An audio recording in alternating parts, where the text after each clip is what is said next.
Latest episode দেখুন একদম add free.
সবাই মিলে ধুনুচি নাচ নাচবো। মল্লারদা শোনো না, তোমাকে কিন্তু নাচতে হবে। হ্যাঁ হ্যাঁ,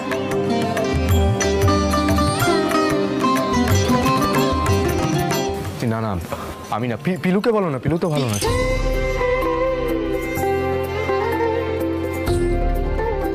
এ কি দাদা, তুমি পিছিয়ে যাচ্ছ কেন? বৌদি তুমি নাচবে তো? এই কুশলদা শোনো না, তুমি নাচতে পারো? খেপেছো নাকি? ওসব নাচটা আমার দ্বারা হবে না। আরে দেখ বাবা মল্লারদা, আমি কিন্তু কোনো আপত্তি শুনবো না। নাচতেই হবে, তোমাকে নাচতেই হবে, নাচতেই হবে। মল্লার খুব ভালো ধুনুচি নাচে। মির্জাপুরে বাঙালিদের পুজোয় কি ভালো নাচতো, কত প্রাইজ পেয়েছে ও। বেশ, তাহলে এবার ছেলে মেয়েদের ধুনুচি নাচ শুরু হয়ে যাক।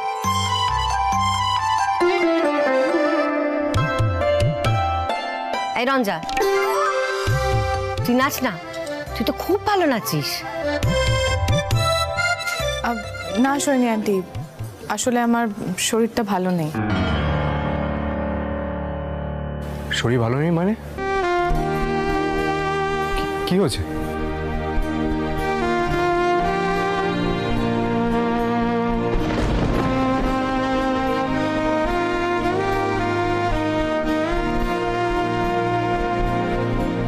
না মল্লার, রঞ্জার শরীর বোধহয় ভালোই আছে। তোমার সঙ্গে নাচ করতেও সংকোচ হচ্ছে, যেটা হওয়ারই কথা।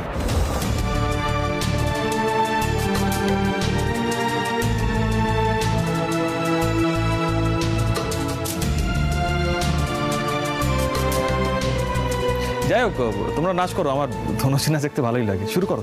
আচ্ছা আচ্ছা আচ্ছা, ঠিক আছে ঠিক আছে ঠিক আছে, আমরা শুরু করি, নাচ শুরু করি, ধনুচি নাচ।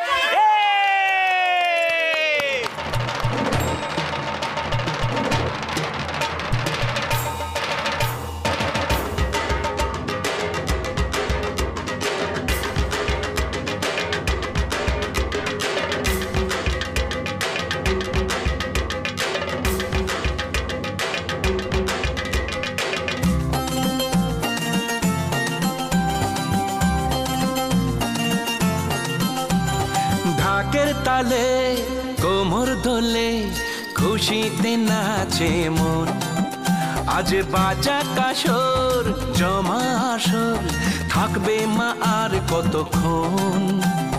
ঢাকের তালে কোমর দোলে খুশিতে নাচে মন, আজ বাজা কাসর জমা আসর, থাকবে মা আর কতক্ষণ।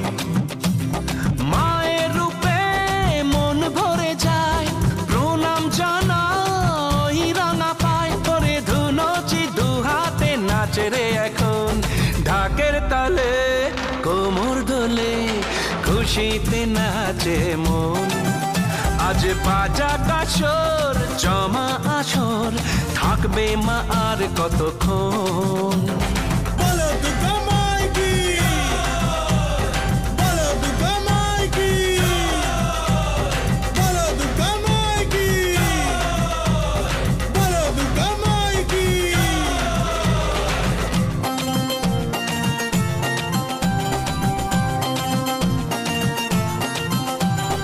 আসবে আবার মা বছর পরে, দু চোখ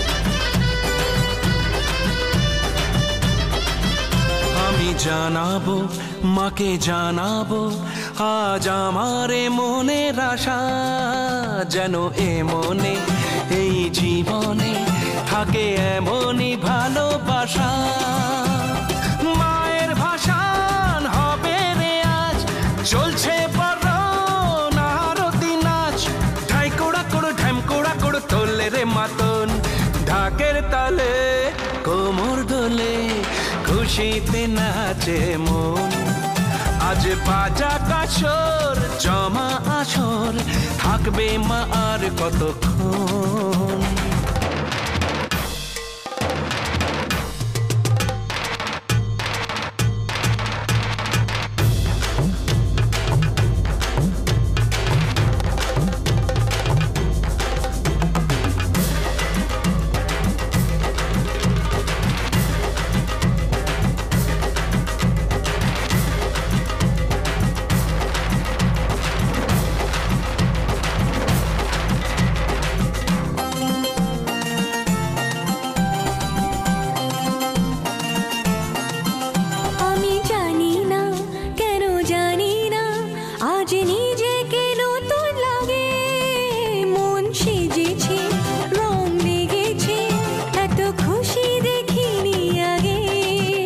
আমি পেয়েছি ফিরে পেয়েছি কত দিনের পরে হাসি তাই মনে হয় শুধু মনে হয় যেন এভাবে সুখে ভাসি বরণ শেষে সিঁদুর খেলা থাকবে মনে বিদায় বেলা আজ সিঁদুরে সোহাগে রাঙা জীবন ঢাকের তালে কোমর দোলে খুশিতে নাচে মন আজ বাজা কাশর জমা আসর থাকবে মা আর কতক্ষণ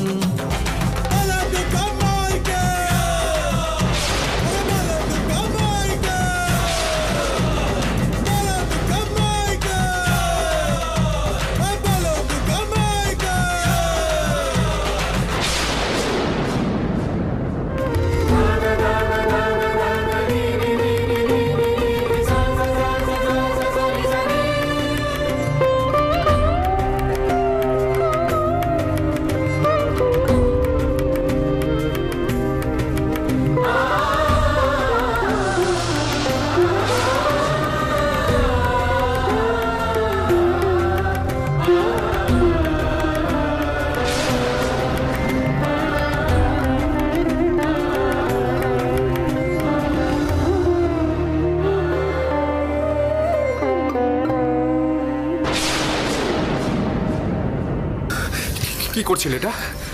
হ্যাঁ,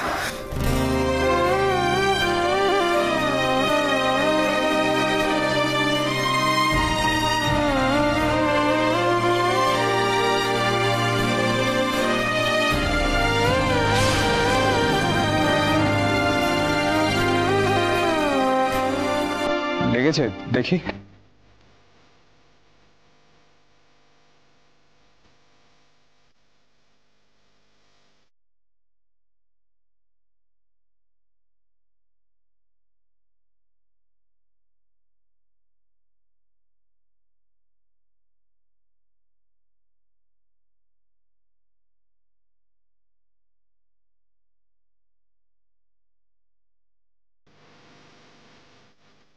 তোমার পা পড়ে যেত, জ্বলন্ত ছোবাটা পড়েছিল, পাটা পুড়ে যেত।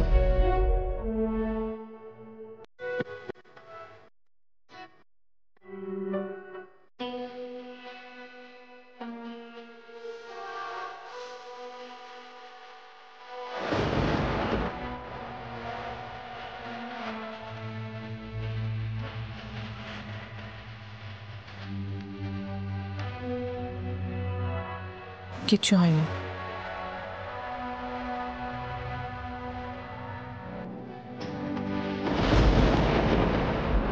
কুশল, তুমি বেরোবে বলছিলে না? চলো। না রঞ্জা, তুমি বরং এখানে এনজয় করো।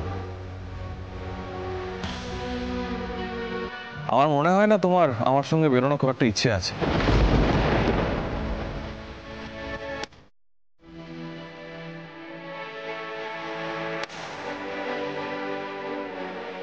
যাই হোক আমি বেরোই, আমাকে যেতে হবে।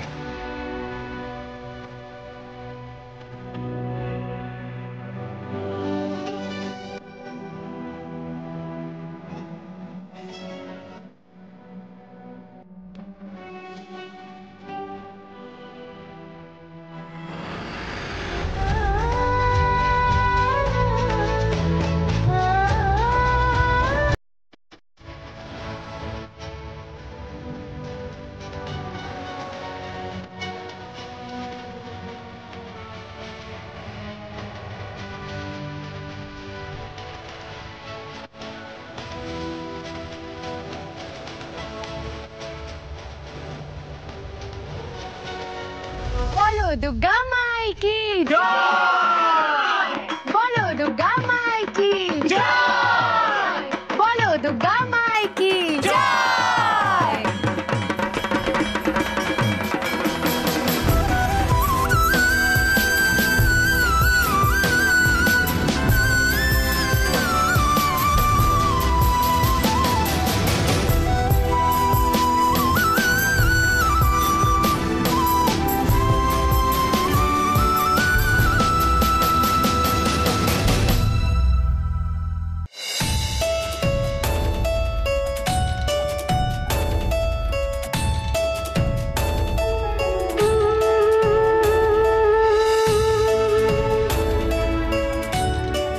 কুশল, তুমি বেরোবে বলছিলে না? চলো। না রঞ্জা, তুমি বরং এখানে এনজয় করো।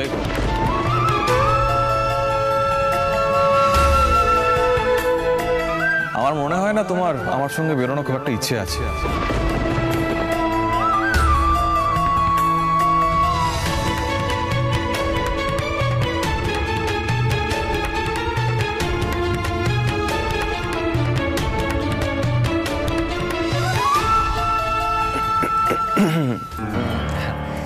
রঞ্জা, বলছিলাম যে কি হলো বলতো তোর, তুই হঠাৎ করে ঘরে চলে এলি যে? তোদের খুব মজা হয়েছে না? কুশল এরকম ভাবে রেগে মেগে বেরিয়ে গেল।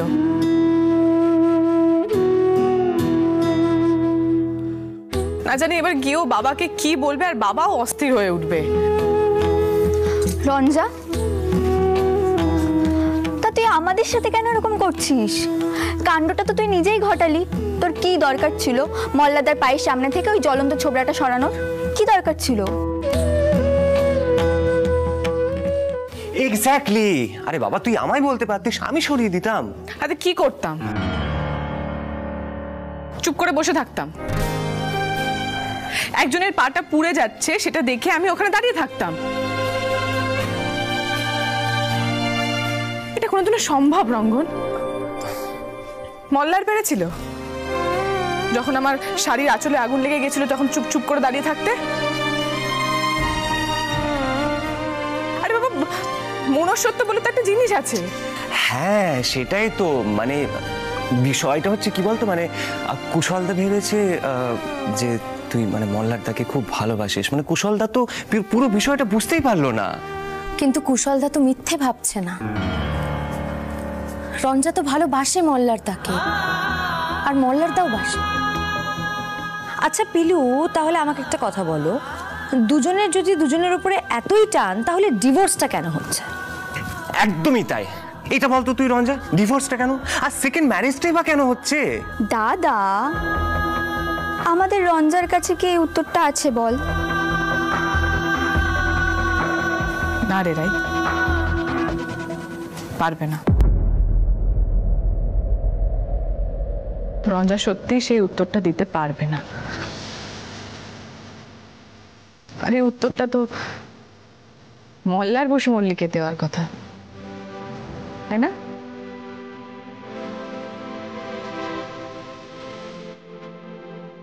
তুই যা না, যা গিয়ে মল্লার বসু মল্লিকে জিজ্ঞেস কর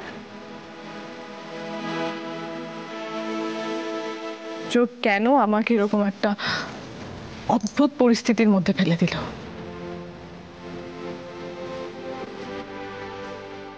ও তো বুঝতে পারছে যে ওর আমার প্রতি একটা টান আছে, সেটা তো বুঝতে পারছে।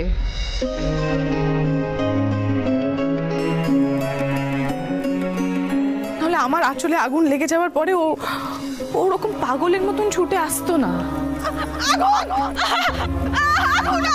রোজা একদম নড়বে না। রোজা রোজা এই কাজগুলো কেন করলো? কেন আমাকে এরকম একটা হাসির পাত্র বানিয়ে দিল সবার সামনে? কেন আমার হাতে ডিভোর্স পেপারটা ধরালো? জবাব দিক।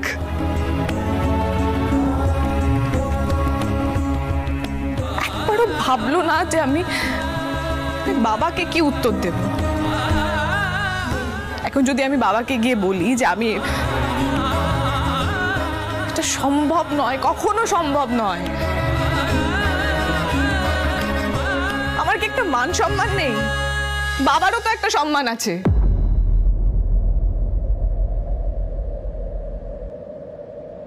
রঞ্জা, মল্লারদা নিজেকে তোমার জীবন থেকে সরিয়ে নিতে চেয়েছে তোমার ভালোর কথা ভেবে।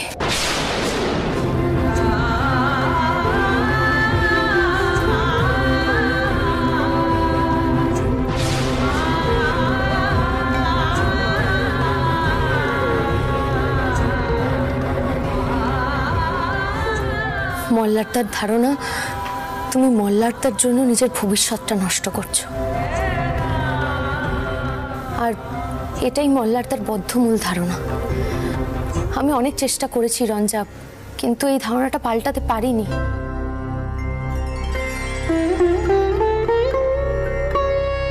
অনেক কষ্টে এই কথাটা আমরা জেনেছি।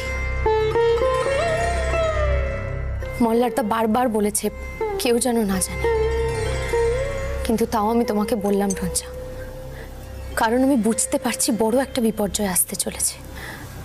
কুশলদার সঙ্গে যদি তোমার বিয়েটা হয়ে যায় আর মল্লারদার সঙ্গে যদি ডিভোর্সটা সত্যি হয়ে যায় রঞ্জা, তাহলে বড় একটা সর্বনাশ হয়ে যাবে, 3টে জীবন নষ্ট হয়ে যাবে।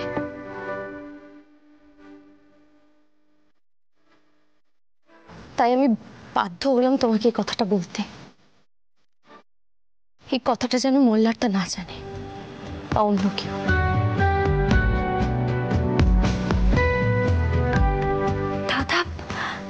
দাদা এই কারণে এত বড় একটা সিদ্ধান্ত নিয়ে ফেললো?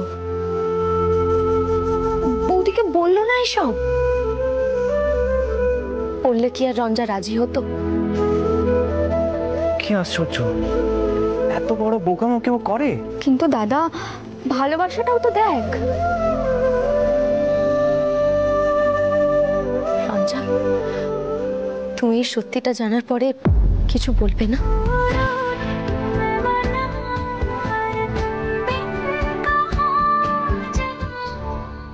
আমি আর কি বলতে পারি বলো তো পিলু?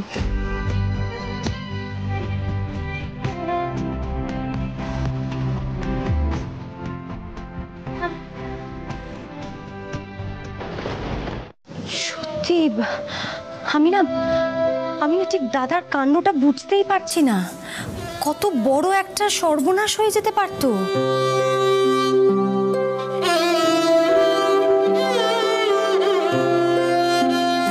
সত্যি সত্যি বৌদির ডিভোর্সটাও হয়ে যেত, তারপরে জেঠুমনি বৌদির আরেকটা বিয়ে দিয়ে দিতেন। রঞ্জা, রঞ্জা শোন, তুই অন্তত কুশলদাকে বোঝা, তুই কুশলদাকে বল আর বিয়েটা অফ কর এক্ষুনি। এটা কিন্তু ঠিক হচ্ছে না। সেটা সম্ভব নয় রঙ্গন। কেন? সেটা সম্ভব নয়।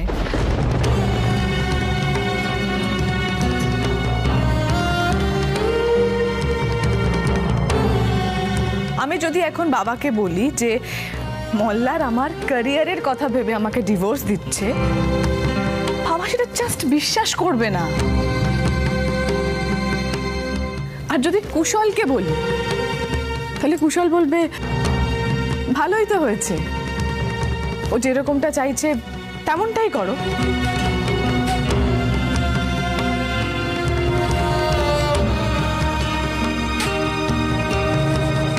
এটা কি ছেলে খেলা হচ্ছে বলতো?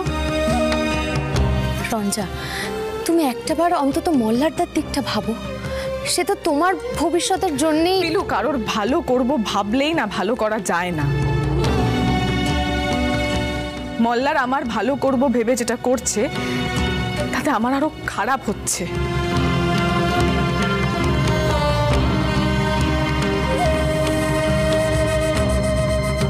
বাবাকে কি বলবো? আর এটা মল্লারের বোঝা উচিত যে আমি কোনো খেলনা নই যে আমাকে যখন তখন ছুঁড়ে ফেলে দেওয়া যায়। আমার পক্ষে আর এখানে থাকা সম্ভব নয়, আমি বাড়ি যাচ্ছি। রঞ্জা, প্রদীপ, রঞ্জা আমার কথা, এভাবে রেগে গেলে হবে নাকি? মামুনিকে ডাকি বরং একবার, গুরুজিকে সত্যিটা বলা যায় কিনা সেটা একবার দেখি।